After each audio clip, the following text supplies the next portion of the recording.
Hi guys, today we're going to learn about circles in the coordinate plane.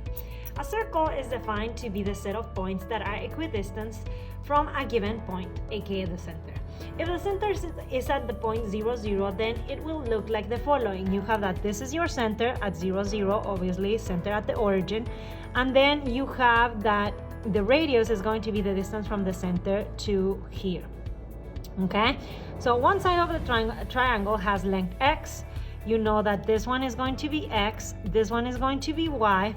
Okay, so using Pythagorean Theorem, you have the relationship that what's the deal here? This is r, so you have that r squared is going to be equal to what? It's going to be equal to x squared plus y squared. Basically, we rearrange this and you have this equation.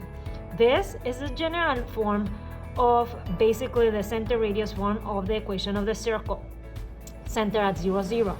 Now, if the center is not at the origin, let's say that this center is at the point 2, 5, something like this. So you can see that it's shifting to the right and up, okay? So it will look like this, okay? So in this equation, you know that this, okay, the height of this point, what's going to be the height of this point is going to be basically y minus 5, okay? And the point here is going to be x minus 2, okay? So you're going to do exactly the same thing using Pythagorean Theorem, okay? Using the same notion, exactly the same notion, okay? And you're going to have that your equation should look like that. So in general, what do you have? In general, you have that the center radius form of the equation of a circle with center hk and radius r has the equation x minus h squared plus y minus k squared is equal to r squared. This means that this is telling you the radius and this is telling you also the center. The only thing, you need to flip the signs here and you need to take the square root of the value that you have here. This means that if you have a circle with the center at 0, 0 and radius r, you are going to have an equation that looks much simpler, which is going to be like the first one that we saw, that it's x squared plus y squared equals r squared. Now, let's put all this information that we covered on the previous page in practice. Okay, so you can see clearly that this is the equation of the circle, okay, in the center radius form.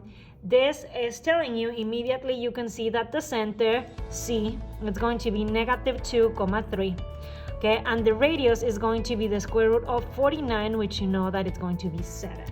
And that's pretty much it, okay? Now, for this one, you're going to tell me, hey, what's up with the x squared? Well, that's going to be 0, okay? So you know that the center is going to be 0, positive 1, okay?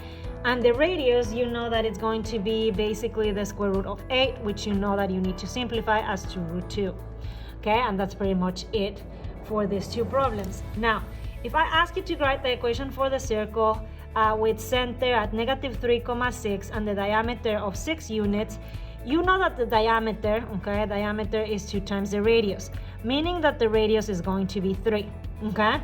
So following the idea from the previous page, you have that your equation is going to be x plus 3 squared plus y minus 6 squared equals 3 squared, which is 9. And that's going to be the equation for this beautiful circle. And that's pretty much it. As you can see, pretty user-friendly. Okay. For example number 3, what we have is we need to write an equation for the circle where the segment joining the point A, that it's negative 1, 4, and B, that it's 5, 2, is a diameter. So the first thing that you do here is for the center, you realize that if they form a diameter, you know that the midpoint will be in between these two, and it would be the center because this is a diameter. The key word here is the diameter. Therefore, you know that the center is going to be the midpoint, so you do negative 1 plus 5, that's going to be positive 4 divided by 2, that's 2. And then 4 plus 2, that's 6 divided by 2, that's 3. Okay, so this is your center. Now you're going to tell me, okay, so far, what do you have in your equation? In your equation, I have that x minus 2 squared plus y minus 3 squared is equal to the radius squared. So I need the radius. How can we get the radius? Well, you know that if I have the center, and I have the 2 points of the diameter, I know that the distance between the center and one of the points is going to be your radius. Okay, so I'm going to use the distance formula between, let's say, A and the center. Okay, so if I use the distance formula, I know that the radius is going to be equal to the square root, and let's take these 2 points. So you have 4 minus 3 square plus, and then you have -1 minus 2 square. Okay, so you do know that this is going to be 1 plus 9. Okay, so you have that this is the square root of 10. Okay, that's the radius. Okay, so if you know that the formula is radius squared, this is going to be at 10, and that's going to be your equation of your circle. So what are you going to do if your equation is in general form, meaning it's not in center radius form or standard form? If you have that situation, then you are going to complete the square. Okay, step 1, if quadratic coefficients are different than 0, then you are going to divide everything by that coefficient. Step number 2, you're going to group the terms with x, group the terms with y, and then you're going to rewrite the equation so that the constant term is alone on one side of the equality symbol. Step number 3, you're going to square half the coefficient of x and add this square to each side of the equation. Similarly, you are going to square half of the coefficient of y and add this square to each side of the equation. After that, step number 4 tells you that you need to factor the resulting trinomial as a perfect square, and you're going to combine like terms on the other side. At the end, you're going to write this in standard form or center radius form. Okay, so it's going to be pretty easy to see your center and the radius. Okay, so let's start with this example number 4.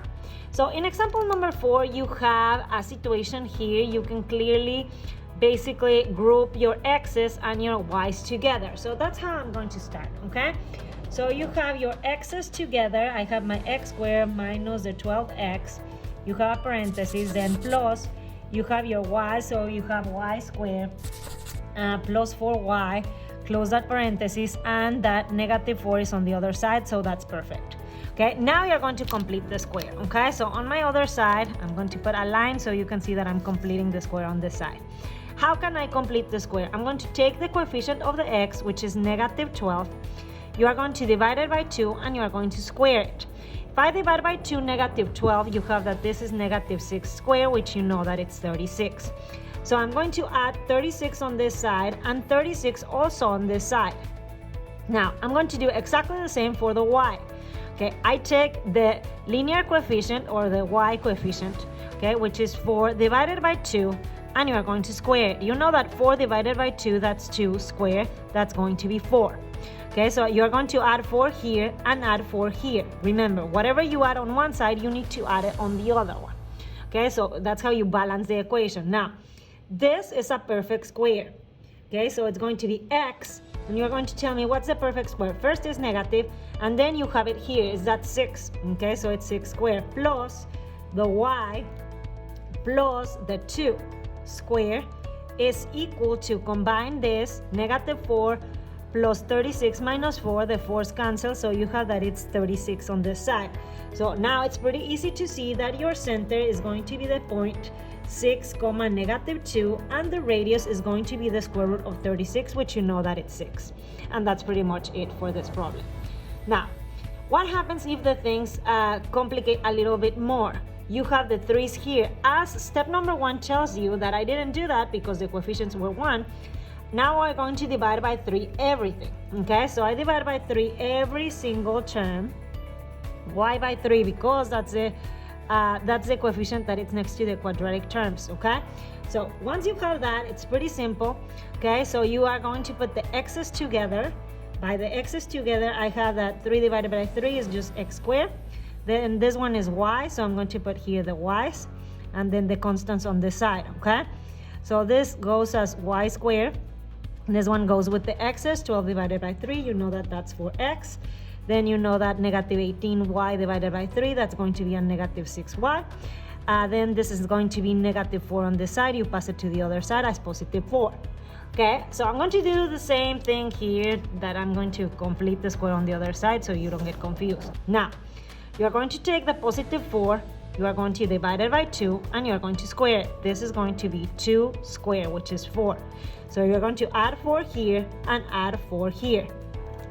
Similarly, you are going to take the negative 6 divided by 2 squared. This is going to be equal to negative 3 squared, which is equal to 9. So you're going to add 9 here and add 9 here. Okay? Now, this is a perfect square. You know that this is going to be x plus 2 squared. Okay? Where's the 2 coming from? This one. Okay?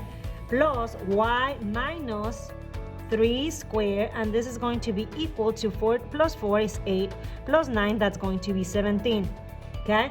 So the center is pretty easy to see that you have negative 2, 3. Now the radius, you are going to tell me, oh, that's not a perfect square. So that's a number. You know that the square root of 17 is going to be 4-ish, right? So that's going to be your radius. And that's pretty much it. Okay, so you found the radius and the center, that's what we wanted. I hope that you find this video helpful. Bye.